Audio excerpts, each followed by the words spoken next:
E nessa manhã o texto que eu quero estudar com os irmãos, de Filipenses capítulo 3, abre a Bíblia aí. Ele é um texto bem importante para a sua identidade como cristão, tá? Então primeiro a gente vai ler o texto, depois eu faço uma oração e a gente manda bala, tá?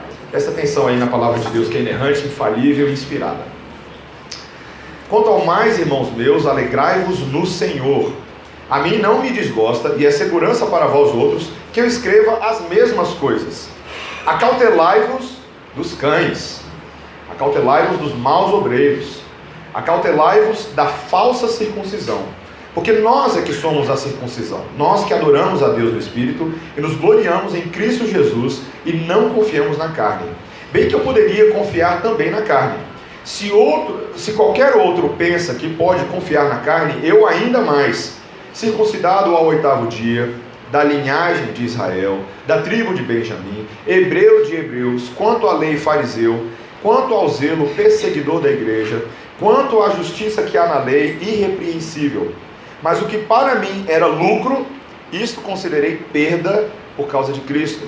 Sim, deveras considero tudo como perda, por causa da sublimidade do conhecimento de Cristo Jesus, meu Senhor, por amor do qual perdi todas as coisas, e as considero como refúgio para ganhar a Cristo e ser achado nele, não tendo justiça própria, que procede de lei, senão a que é mediante a fé em Cristo, a justiça que procede de Deus, baseada na fé, para o conhecer e o poder da sua ressurreição e a comunhão dos seus sofrimentos, conformando-me com ele na sua morte, para de algum modo alcançar a ressurreição dentre os mortos. Não que eu tenha já recebido ou tenha já obtido a perfeição, mas prossigo para conquistar aquilo para o que também fui conquistado por Cristo Jesus. Irmãos, quanto a mim, não julgo havê-lo alcançado, mas uma coisa faço, esquecendo-me das coisas que para trás ficam e avançando para as que diante de mim estão, prossigo para o alvo, para o prêmio da soberana vocação de Deus em Cristo Jesus. Todos, pois, que somos perfeitos, tenhamos este sentimento, e se porventura pensais de outro modo, também isto Deus vos esclarecerá. Todavia, andemos de acordo com o que já alcançamos. Irmãos, sede imitadores meus, e observai os que andam segundo o modelo que tendes em nós. Pois muitos andam entre nós, dos quais repetidas vezes eu vos dizia, e agora vos digo até chorando, que são inimigos da cruz de Cristo.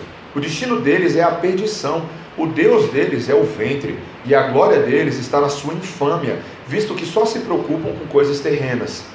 Pois a nossa pátria está nos céus, de onde também aguardamos o Salvador, o Senhor Jesus Cristo, o qual transformará o nosso corpo de humilhação para ser igual ao corpo da sua glória, segundo a eficácia do poder que ele tem de até subordinar a si todas as coisas. Amém? Vamos orar?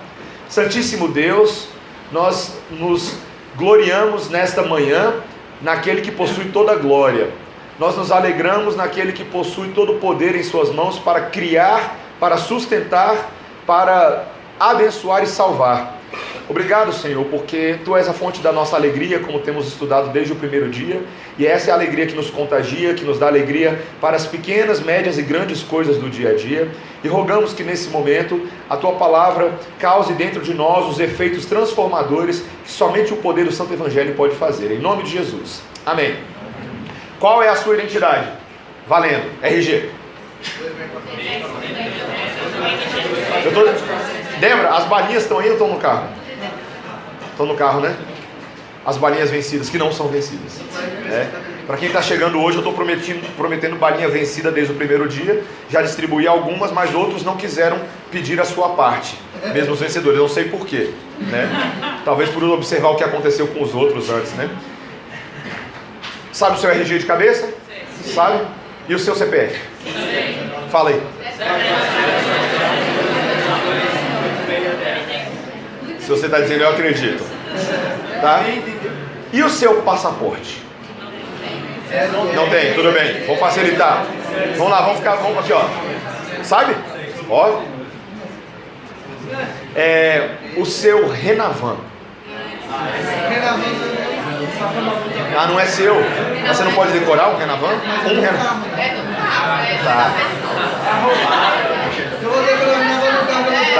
Tá bom. Seu PIS/PASEP. Sabe? Peraí, calma. Que a Sara sabe, ela vai falar. Fala. 2104B2G5050.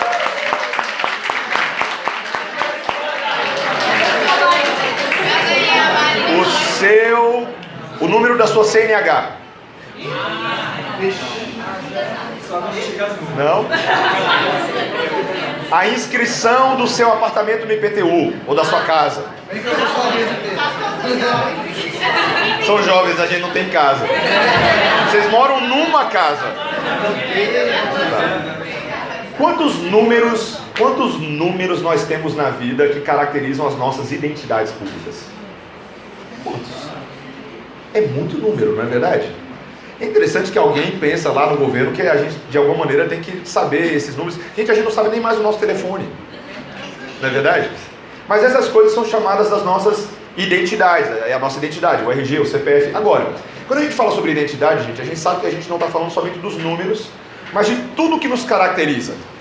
Identidade é tudo que faz quem você é, quem compõe o pacote da sua pessoa. Isso diz respeito, por exemplo, aos seus gostos, não é verdade?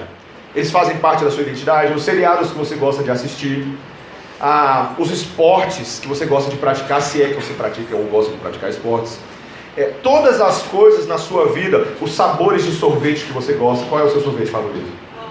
Me fala aí algum sorvete bem exótico que você gosta. Pistache, tapioca. Isso faz parte da sua identidade. Existem coisas que são peculiares à sua pessoa na sua identidade, não é verdade? Alguém teria aqui coragem de dizer alguma coisa que você faz que você acha que é a única pessoa no mundo que gosta de fazer isso? Torcer pro Botafogo. Torcer pro Botafogo. Palmas para o corajoso. Eu vou ir.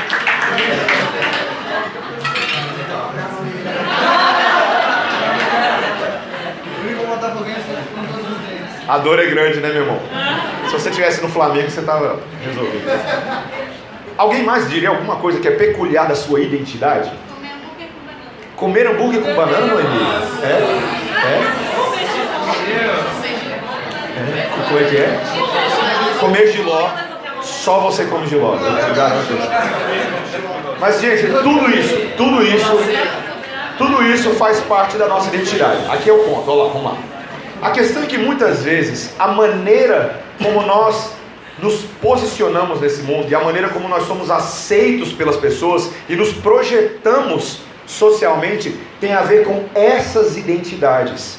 E se essas identidades são capazes ou não de nos dar alegria, significado, não é verdade? Valor perante as pessoas. Quantas vezes nós nos utilizamos dessas coisas para tentar conquistar o afeto das pessoas ao nosso redor? Não é verdade? Estou mentindo, gente? Para pensar, eu estava lendo outro dia uma análise bem interessante. Originalmente eu sou da área de comunicação.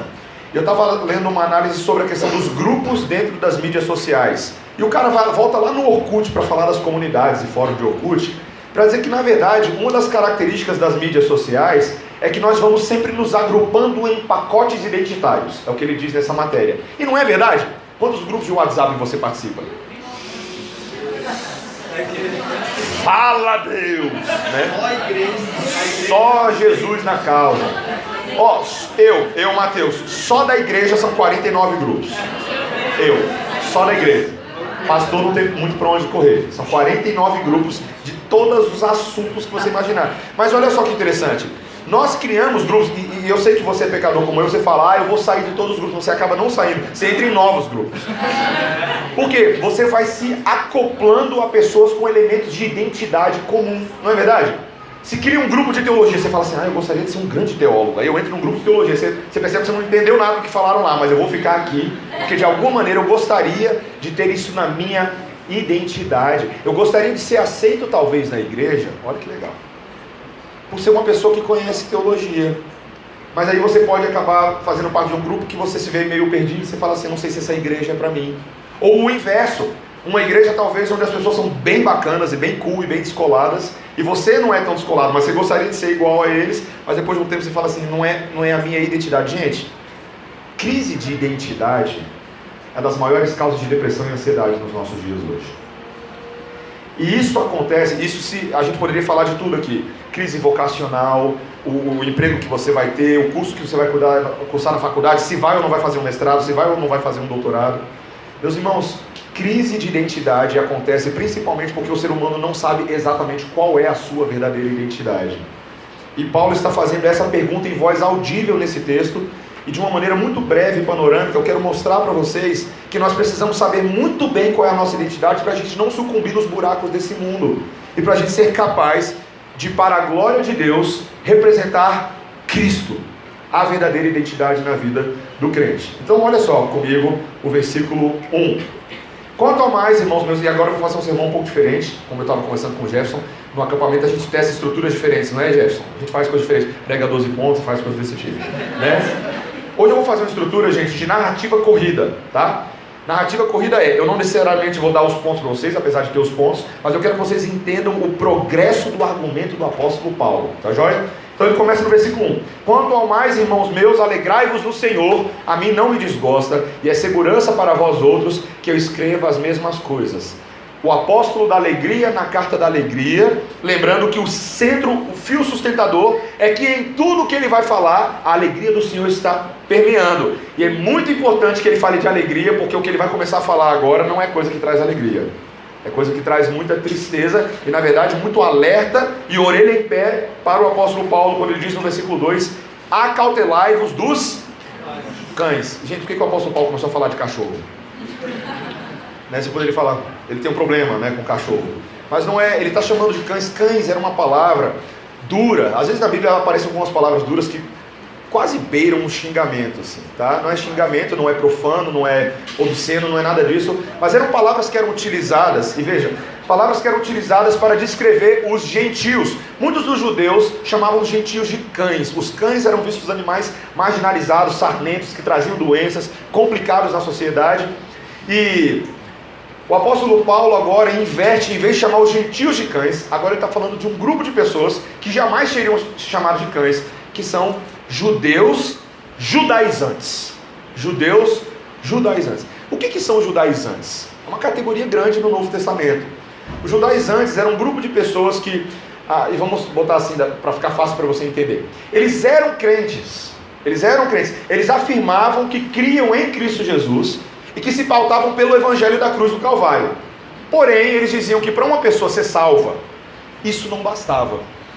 Era necessário que ela, além de crer em Jesus, ela também adotasse o conjunto de práticas cerimoniais e o conjunto de ritos da vida judaica. Ou seja, esses judaizantes eram judeus que viravam para falar assim: ah, que legal, que bom que você crê em Jesus, que bom que você se converteu, mas isso não é suficiente. Para você ser realmente salvo, você tem que fazer... Já está chovendo, gente?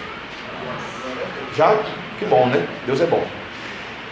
Não basta você ser uma pessoa que crê em Jesus, você tem que adotar as práticas do povo que sempre foi o povo da aliança, porque todos nós sabemos que o verdadeiro povo da aliança, e era o que eles disseminavam, sempre foram os judeus.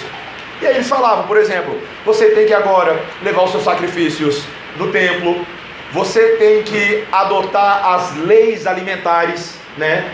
Me conta aí alguma lei alimentar específica dos judeus. Não pode comer o quê? Porco, da forma como é, estado natural, ou pelo menos as regras de limpeza dos alimentos, os dias festivos do ano, não é? Certos feriados que eram práticas dos judeus, mas particularmente um desses elementos judaizantes mais fortes era a questão da circuncisão. O que era a circuncisão? Uma marca feita no corpo, a remoção do prepúcio do homem, ok?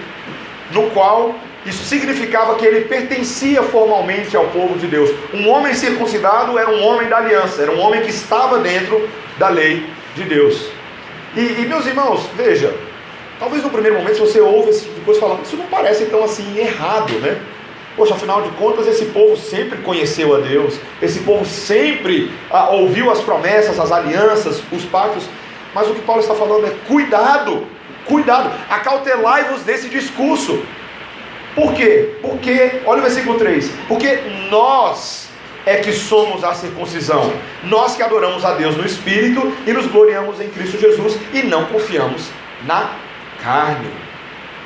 O que Paulo está fazendo, ele está resumindo aqui, meus irmãos, uma teologia imensa, e eu vou reduzir para você em um segundo.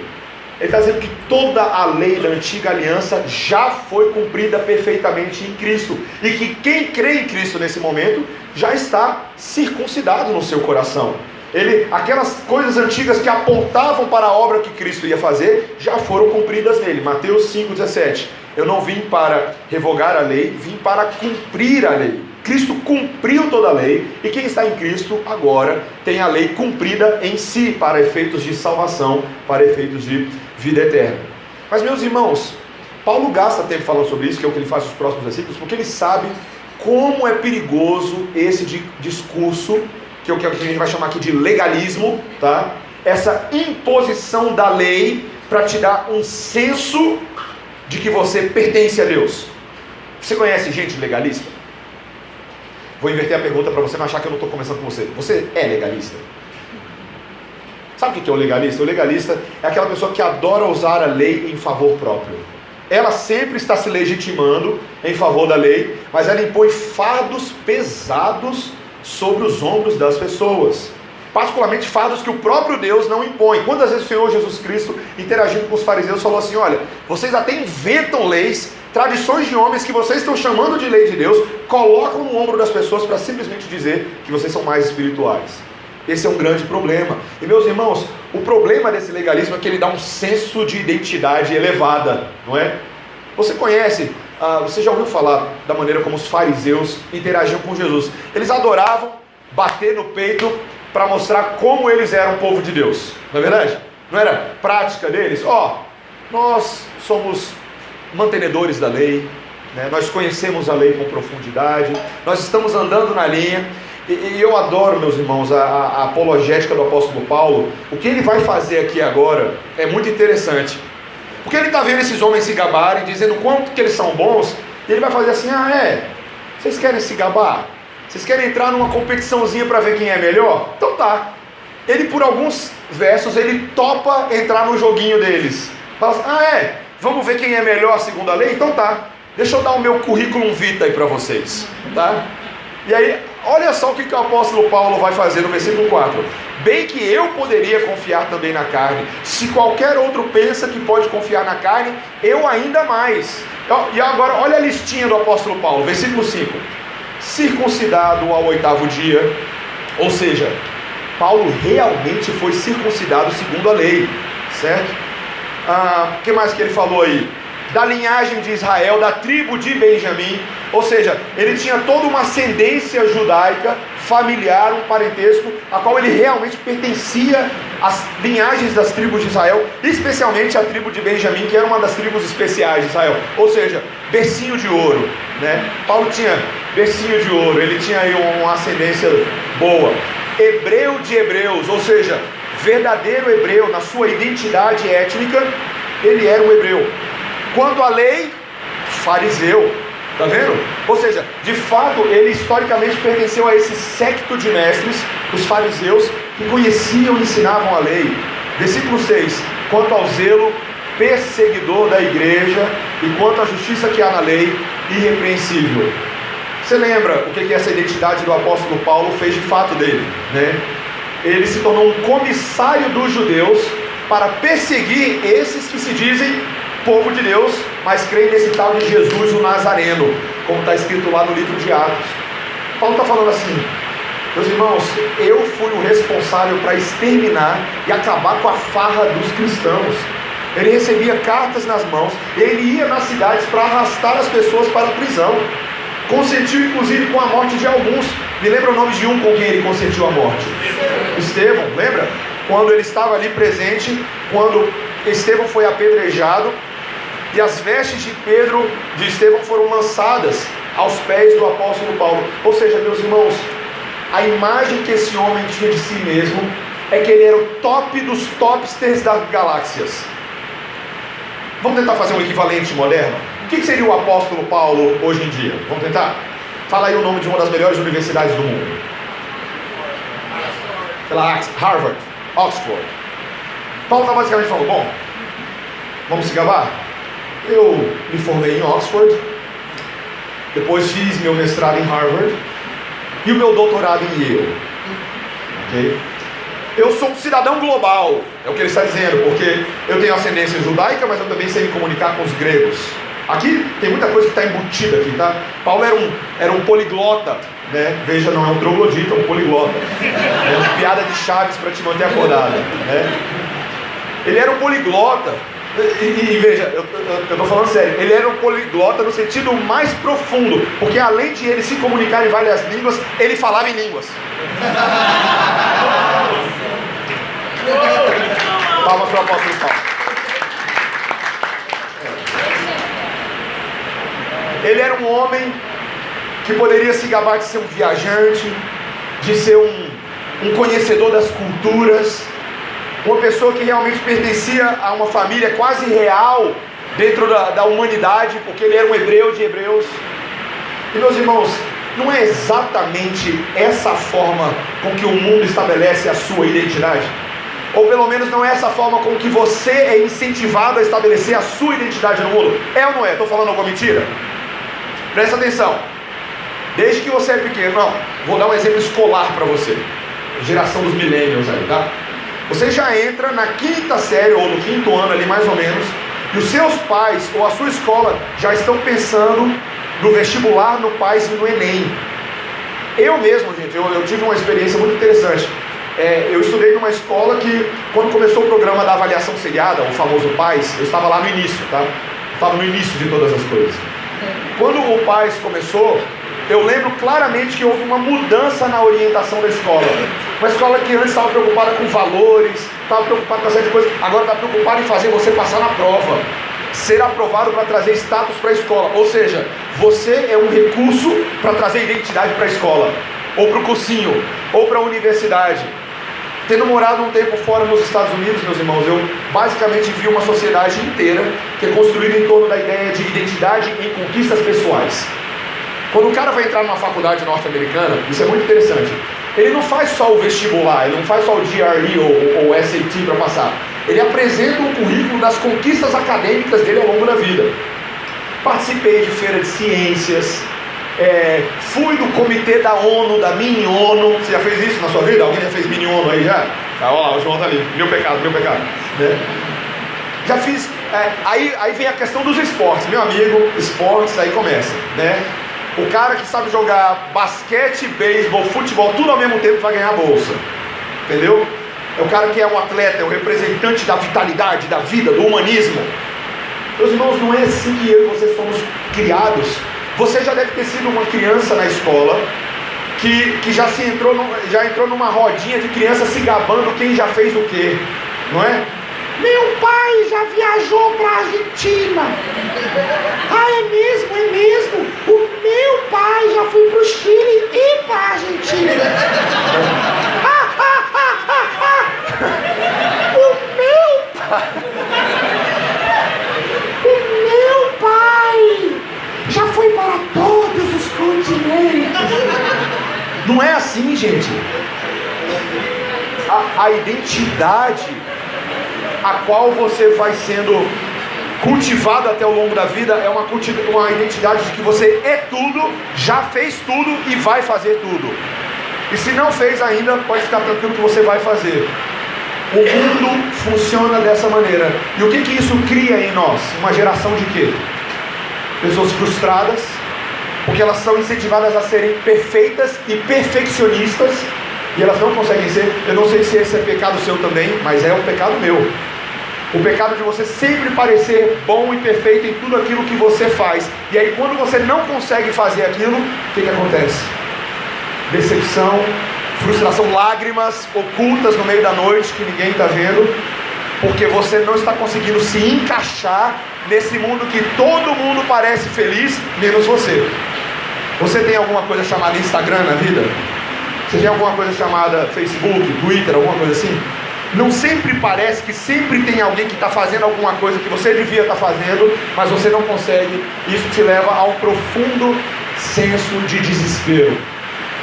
Na nossa experiência como pastores e presbíteros, a quantidade de aconselhamentos que a gente dá de pessoas que abrem a porta do pastor, fecham atrás, sentam e falam assim: pastor, eu já preciso adiantar para você que eu estou totalmente perdido. Eu não sei o que eu estou fazendo com a minha vida. Basicamente, à medida que a conversa se desenvolve, a conclusão que nós chegamos é: me mandaram fazer um monte de coisa ao longo da minha vida, mas eu não sei para que eu estou fazendo essas coisas. Você já passou por isso antes? Eu já passei por isso antes. Aquela crise se instala lá no fundo da alma e você começa a chorar e você nem sabe por que você está chorando. Já aconteceu isso com você? Meus irmãos, as pessoas estão bastante perdidas hoje. E o apóstolo Paulo estava perdido. Achando que estava bem, ele estava completamente perdido. E as escamas dos olhos dele caíram quando algo aconteceu no versículo 7. Olha o que ele diz: mas o que para mim era lucro, isto considerei perda por causa de Cristo. Irmãos, que evento na vida de Paulo está sendo descrito nas entrelinhas desse versículo? Que evento? Vocês lembram ali nos capítulos 8 e 9 de Atos? O apóstolo Paulo havia recebido uma dessas incumbências, de ir até a cidade de Damasco e ali fazer a mesma coisa que ele já vinha fazendo: pegar os cristãos, arrastar os cristãos, colocá-los na prisão. Mas mal ele sabia que havia um outro item na agenda de Deus naquele dia, né? Está lá ele no caminho para Damasco, se no cavalo ou sem cavalo eu não sei dizer. A Bíblia não diz que tem cavalo, então não diga que tem cavalo. Porque tem muita gente que vai falar: Paulo caiu do cavalo. Mas cadê na Bíblia? Não tem cavalo, tá? Mas Paulo estava para Damasco, ok? Estava indo para Damasco. Quem foi, Jeff? Ah, tá bom, eu achei que você ia me repreender. Tá? Paulo no caminho para Damasco, presta atenção. De repente, uma luz intensa brilhou no caminho, e esse homem de pé caiu como derrotado no chão. E eis uma voz que veio, tanto que as pessoas ali ouviram como se fosse uma voz de trovão, mas uma voz veio e falou claramente ao apóstolo Paulo, que não era apóstolo na época, mas dizendo: Saulo, Saulo, por que me persegues? E ele diz: quem és tu, Senhor? Eu sou o Cristo a quem tu persegues. Você consegue imaginar esse momento na vida em que tudo que você achava que estava certo está errado? E que tudo que você achava que você sabia, você na verdade não sabia de nada? Já aconteceu algum momento desse na sua vida? Eu lembro quando eu comecei a conhecer teologia reformada. É sério. Na minha história, eu já me achava um crente muito experiente, porque eu já vivia na igreja, eu cresci na igreja, já fiz tudo na igreja, eu tinha toda a identidade do crente de igreja. Mais alguém aqui pecador comigo? Já fez tudo, já cantou no louvor, já pulou para Jesus, já evangelizou perdido. Você se acha muito bom, você vai para o céu porque você já fez todas essas coisas. De repente você descobre que o Cristo a quem você serve é muito maior do que aquilo que você faz. Paulo descobriu o verdadeiro Deus. Esse Deus falou com ele e a vida dele virou literalmente de cabeça para cima. Estava de cabeça para baixo, mas virou de cabeça para cima. E foi necessário que o próprio Deus cegasse o apóstolo Paulo, para que, privado de um dos seus sentidos, ele pudesse, com a sua mente, com o seu coração, entender o tamanho da revolução que estava para acontecer. Se você pensar na identidade do apóstolo Paulo, de fato ele era um terrorista. O que um terrorista faz? Alguém descreve para mim a obra de um terrorista. Ele, em nome de Deus, olha lá, terrorista, em nome de Deus, o que ele faz, irmão?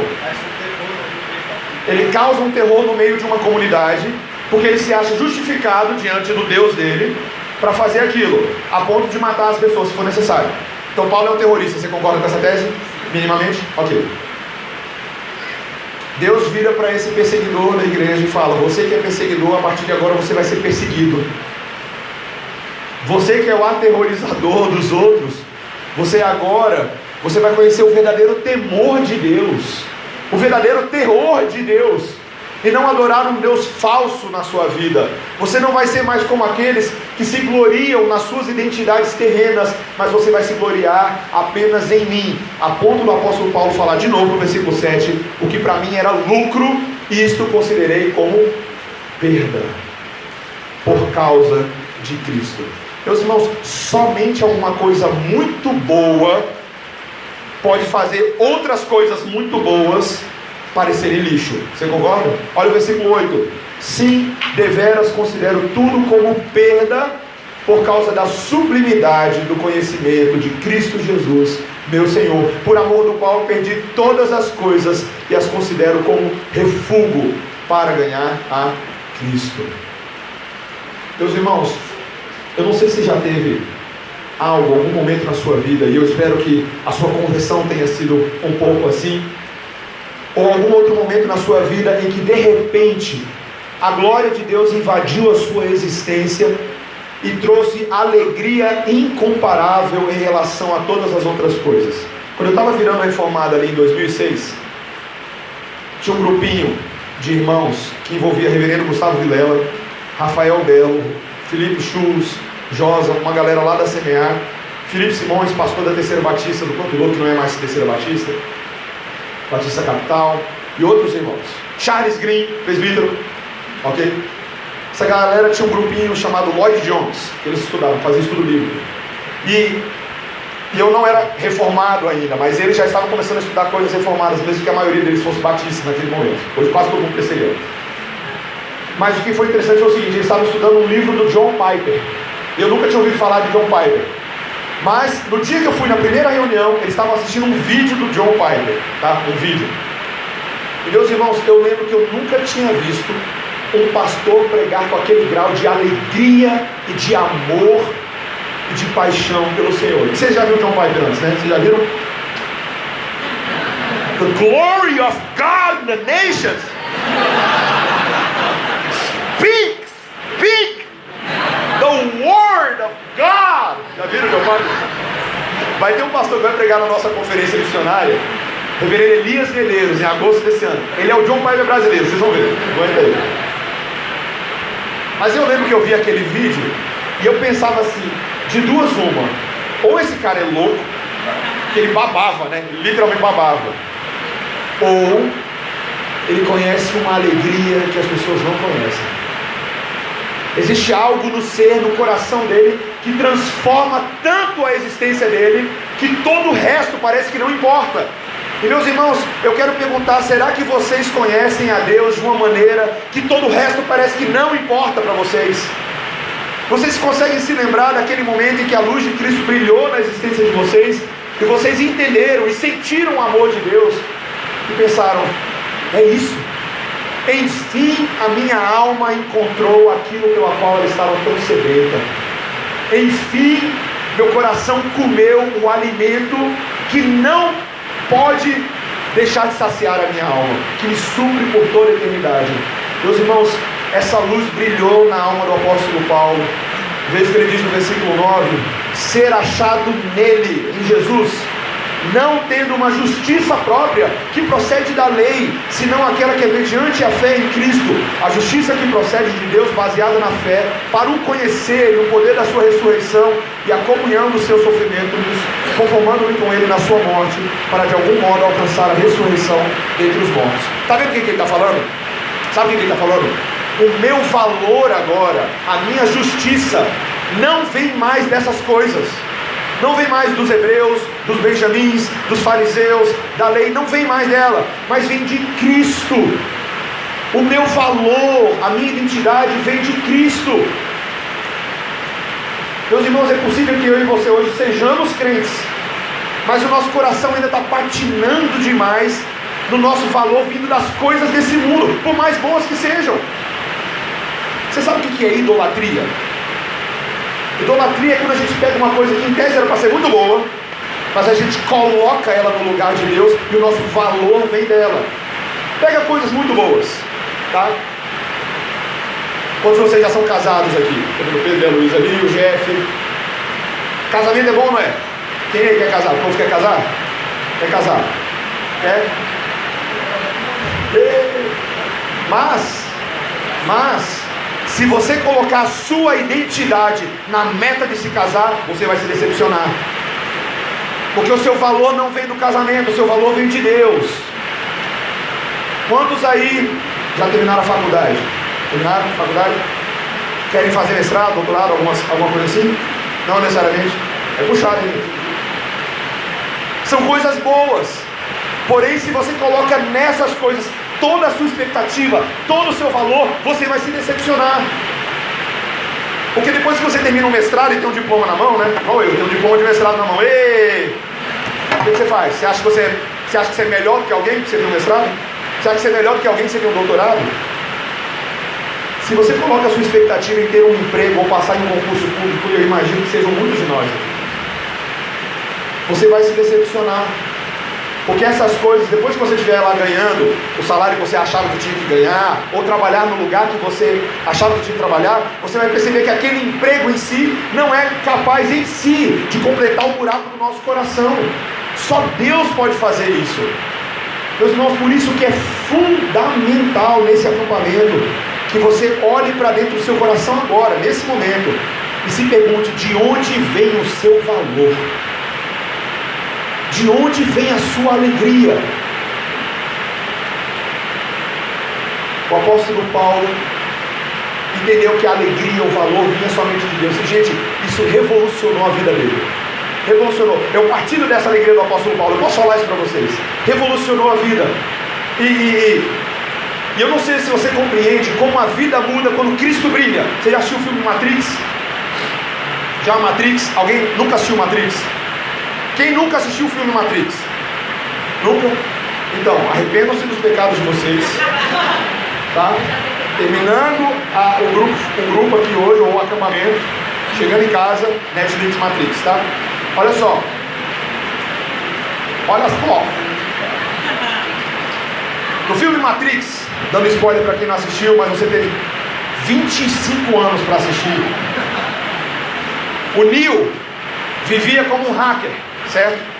Um hacker na calada da noite, lá entrando em sites, desbloqueando coisas, fazendo uma série de coisas, até que um dia uma voz alcança ele no computador dele, né? Você quer conhecer a verdade? Alguma coisa assim, não lembro como é que é a frase. Alguém, os nerds aí podem me lembrar. Você quer conhecer a verdade, Neo? E aí o Neo estava buscando aquilo de alguma forma e de repente falou, ó, vá para atenda a sua campainha. Alguém vai lá e toca a campainha dele. Aí vem, me siga. Ele começa a seguir, ele vai lá para uma boate. Aí lá ele encontra uma pessoa e essa pessoa pergunta para ele, Neo, você realmente quer conhecer a verdade? E aí ele vai lá e tem um encontro com o Morfeu. Careca, bonitão, Denzel Washington mais fortão assim. Eu esqueci o nome do ator que fazia o Morfeu. Lawrence Fishburne. Aí lá claro que se você for usar o Matrix para falar de conversão é bem arminiano, né? Mas vamos lá. Aqui temos duas pílulas, Neo.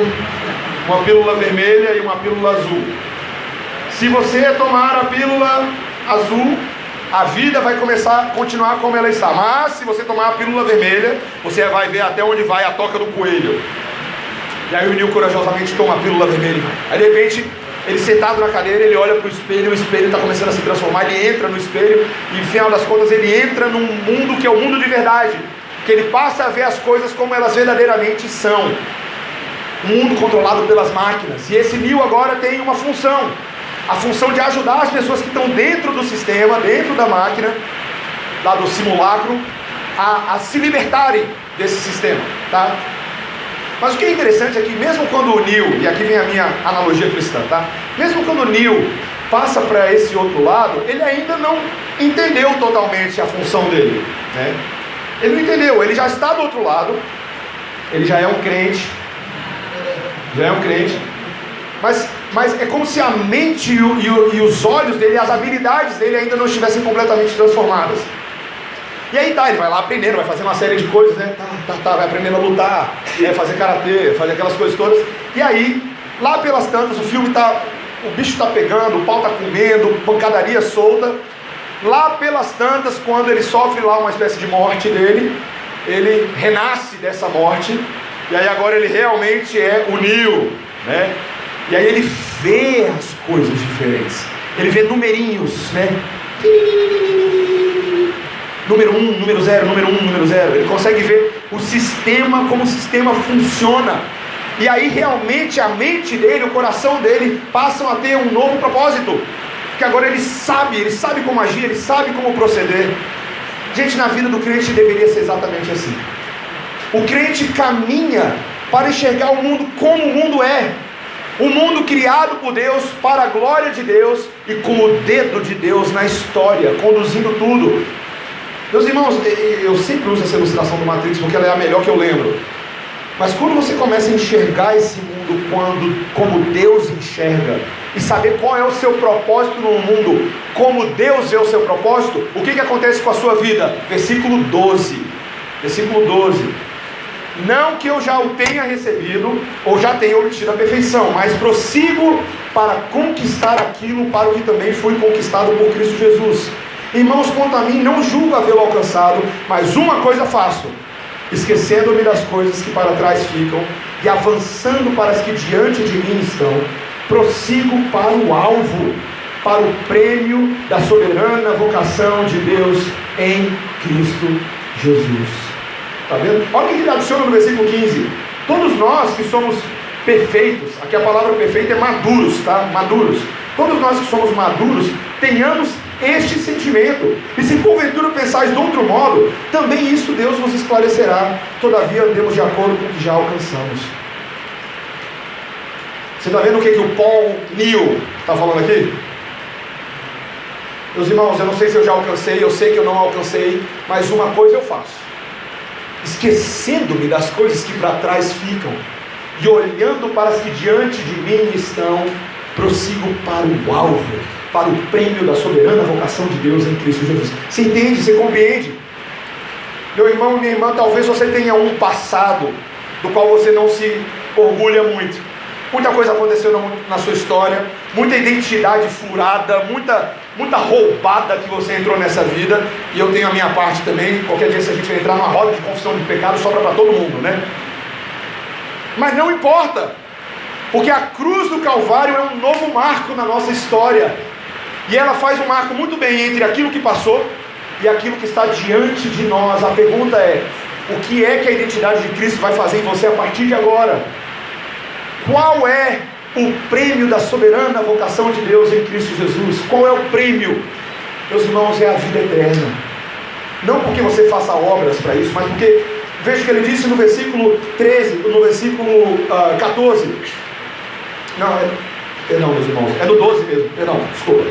Não que eu já tenha recebido ou já tenha obtido a perfeição, mas olha só: mas prossigo para conquistar aquilo para o que também fui conquistado por Cristo Jesus. Vocês perceberam? Cristo Jesus já fez uma... Isso aqui é maravilhoso, Paulo. Cristo Jesus já conquistou para mim tudo. Não é verdade? Vocês concordam com essa afirmação? Cristo já conquistou tudo por você?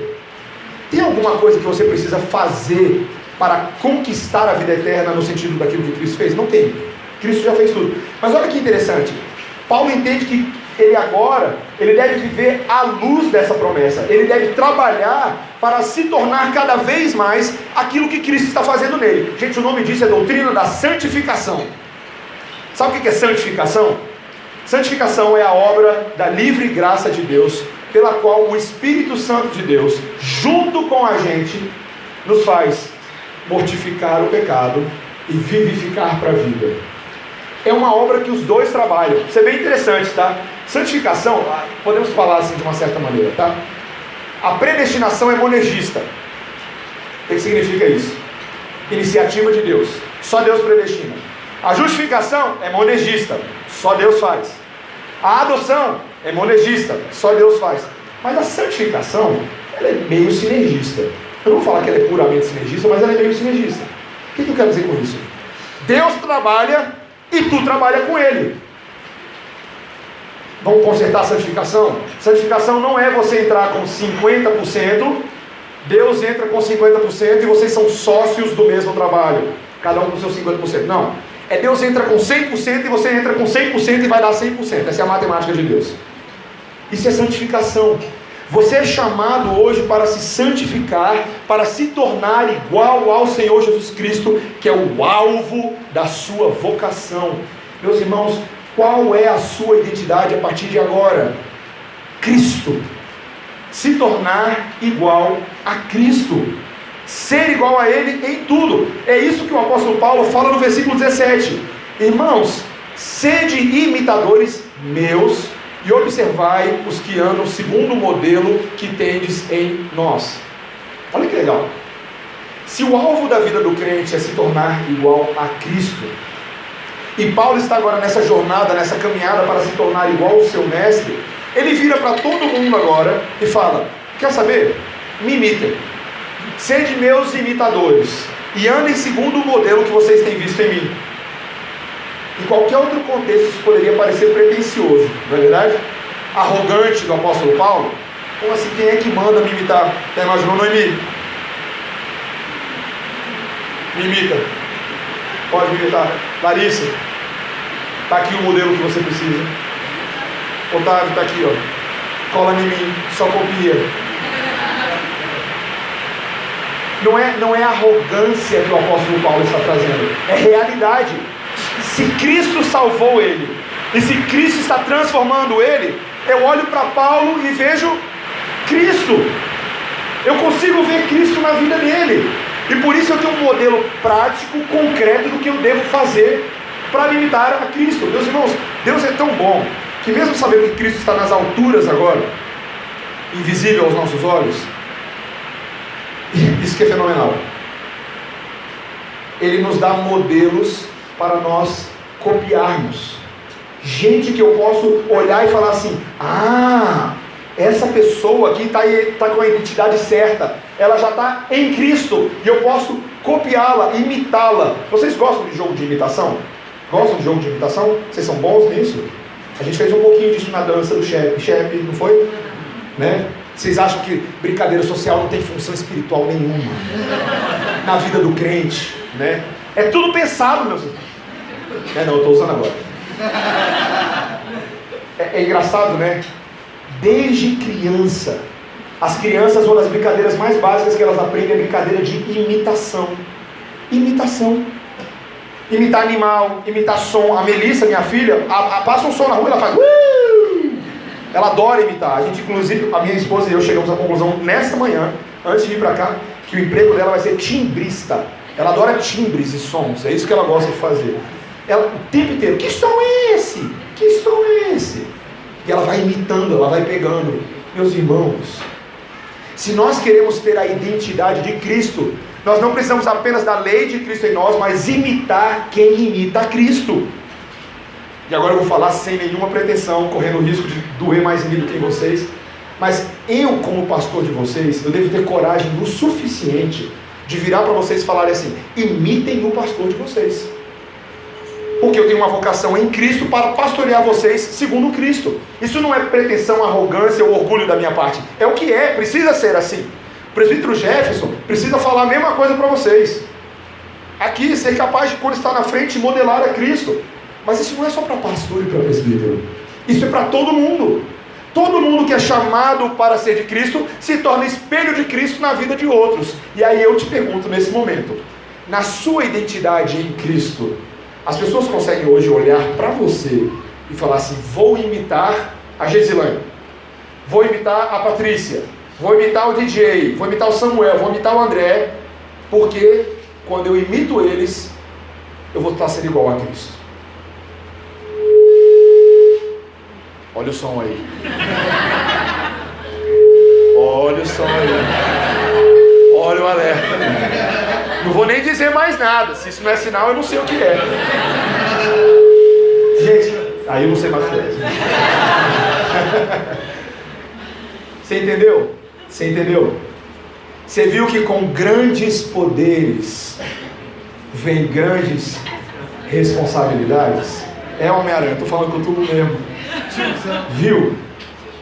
Viu como agora a nossa identidade em Cristo. E meus irmãos, eu estou terminando, eu prometo para vocês que eu estou quase terminando. E o finalzinho vai ficar mais reservado para a devocional que vocês vão fazer já em grupos ali. Mas presta atenção nisso. Se eu sou de Cristo, e se isso é um fato, e se isso é verdade para todos nós, eu espero realmente, meus irmãos, que a alegria do Senhor esteja tomando conta do seu coração nesse momento. É minha oração, de verdade. Mas se isso é verdade, significa que eu devo me responsabilizar pela maneira como eu represento a Cristo. Veja o que o apóstolo Paulo diz no versículo 18: pois muitos andam entre nós, dos quais repetidas vezes eu vos dizia, agora vos digo, até chorando, que são inimigos da cruz de Cristo. O destino deles é a perdição, o Deus deles é o ventre, e a glória deles está na sua infâmia, visto que só se preocupam com as coisas terrenas. Pois a nossa pátria está nos céus, de onde também aguardamos o Salvador, o Senhor Jesus Cristo, o qual transformará o nosso corpo de humilhação para ser igual ao corpo da sua glória, segundo a eficácia do poder que ele tem de até subordinar a si todas as coisas. Meus irmãos, o que Paulo está dizendo aqui é que agora existe uma responsabilidade de representarmos a pátria celestial. Isso é muito sério, e eu não quero dar muito spoiler do trabalho que vocês vão fazer agora, mas dá para ajudar o trabalho de vocês. Quando você viaja para um outro país, eu não sei se você já teve a oportunidade de viajar para um outro país, e é uma experiência muito legal quando você faz isso pela primeira vez. Você tem a oportunidade de ver coisas que você nunca tinha visto antes numa outra cultura. Talvez você tenha visto na televisão, no documentário, mas quando você vai em loco, eu lembro, eu e o irmão fomos com os meus pais aos Estados Unidos em 96. Quando você vê em loco um americano falando uma língua que você não entende, né? Os hábitos culturais, as coisas que eles fazem, tudo aquilo te fascina muito. Principalmente se é um país legal, você começa a ver umas coisas que você fala, cara, nunca vi nada desse tipo. Quando você entra num parque da Disney pela primeira vez, faça uma meta da sua vida. Se você tiver condições de ir um dia na sua vida, vai ser legal. Você não vai se decepcionar. Gente, o que é legal quando você entra, principalmente se você é criança como a gente era, um mundo se descortina diante dos seus olhos, né? Cada pessoa vestida de Mickey e de Minnie, cada montanha russa que você vê, cada show que aparece, você fala assim, nossa, eu nunca mais serei a mesma pessoa. Os meus olhos viram, meus ouvidos ouviram aquilo que Deus tem preparado para aqueles que o amam. É verdade, você volta para o seu país e você fala assim, cara, eu preciso contar para as pessoas esse negócio legal que eu vi lá. Preciso levar os meus filhos lá um dia se eu tiver condições de fazer. É uma experiência muito legal. Quando você conhece a Cristo, é melhor do que um parque da Disney. Porque verdadeiramente os seus olhos veem e seus ouvidos ouvem aquilo que Deus tem preparado para aqueles que o amam. O Espírito revela essas coisas pela palavra. Você entrou nessa Disney maravilhosa de Deus que a gente chama de vida eterna e você fala, cara, não tem nada nesse mundo que se compare a isso. Agora eu pergunto para você, você está nesse estado de glória, nesse acampamento aqui, nesse monte da transfiguração, aí você volta para Brasília daqui a pouco. É honesto com as pessoas e com Deus não contar nada para ninguém? E aqui vem uma crítica dura, dá uma de G12 e fala, não, é tremendo, não posso contar, desculpa, não posso contar. Onde tem algum versículo na Bíblia que diga que você não deve contar aquilo que Deus tem dado para você? Não, né? É o contrário, né? A mulher samaritana é alcançada por Jesus na beira do poço.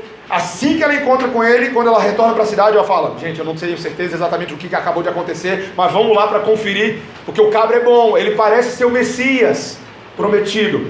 E assim, por causa do testemunho de uma mulher samaritana que foi um dia na Disney, uma cidade inteira se converte. Essa é uma responsabilidade daquele que está em Cristo. A sua pátria é uma pátria celestial. E se você já é do céu, e quando eu falo céu, não penso só em cima, mas se você já pertence a uma outra nação, mas você por enquanto está só na terra, você tem uma responsabilidade de ser um embaixador. Um representante da reconciliação, como Paulo fala em 2 Coríntios capítulo 5, versículo 18. Você tem um dever de evangelizar. E sabe o que é evangelizar, meus irmãos? É contar como a Disney de Jesus é boa. É isso que é evangelizar. É contar como a vida com Cristo é superior e incomparável a qualquer diploma, a qualquer viagem que a gente possa fazer nesse mundo, a qualquer carro que você possa comprar, a qualquer casamento que você possa ter, qualquer filho que Deus possa te dar. Estar em Cristo transforma todas as nossas vocações para Cristo. E você precisa se perguntar, qual é a sua verdadeira identidade? Qual é a sua verdadeira identidade? Encerro dizendo, meus irmãos, que a nossa verdadeira identidade não é aquele nome ou aquele número que compõe o seu RG e o seu CPF. A sua verdadeira identidade é um nome escrito numa pedrinha branca, que Deus confere, que não é dado por homens. É a maneira como Deus me conhece e a maneira como eu conheço a Deus. Eu espero muito que nesse mundo, quando as pessoas nos pedirem a nossa identidade, me dá aí a sua identidade, você não dê apenas o seu número de identidade, mas que você dê o Deus da sua identidade. Deus quer trabalhar em nós para que essa identidade venha à tona da maneira mais fácil e mais natural possível, dentro da responsabilidade que Ele nos está dando, deixando as coisas que para trás ficam. Prossigo para o alvo, para o prêmio da soberana vocação de Deus em Cristo Jesus. Amém? Amém? A gente vai orar agora, e logo em sequência nós vamos fazer um exercício nos grupos, tá bom? Vamos orar. Senhor Deus, nós te agradecemos pela identidade de Cristo Jesus nessa manhã, pelo privilégio que nós temos de ter as nossas vidas transformadas, porque a luz de Deus brilhou na nossa vida. Nós éramos exatamente igual a Paulo, caminhando para Damasco, mas de alguma maneira experimentamos um sabor de uma comida que não havia experimentado, bebemos um líquido que era desconhecido na nossa experiência humana, e podemos, Senhor, agora ver a abertura de um parque repleto de felicidade diante dos nossos olhos. Senhor, como é bom pertencer a Cristo, como é bom saber que o Senhor perdoou os nossos pecados e que a verdadeira alegria vem pelo perdão dos pecados, por uma nova justiça, por uma nova identidade. Senhor, obrigado por tudo isso. Senhor, eu peço em nome de Jesus, pela ação do Espírito Santo, que todos os corações nesta manhã aqui sejam renovados na alegria do Senhor. Restaure em nós, Senhor, a esperança, o amor, a convicção de que se estamos aqui nesse acampamento trazidos pelo Senhor, é porque o Senhor decretou e nos destinou para ouvir essa palavra e para sermos transformados por ela. Senhor, faz com que essa obra frutifique em nossos corações, e nós pedimos que o Senhor também nos ajude agora a andar olhando as coisas de uma forma diferente, olhando o mundo de uma maneira diferente, vendo agora a nossa vocação em Cristo como uma vocação que modela todas as outras vocações, para que em tudo glorifiquemos ao nosso Redentor e nos lembremos que a nossa pátria é a pátria celestial, em nome de Jesus. Amém.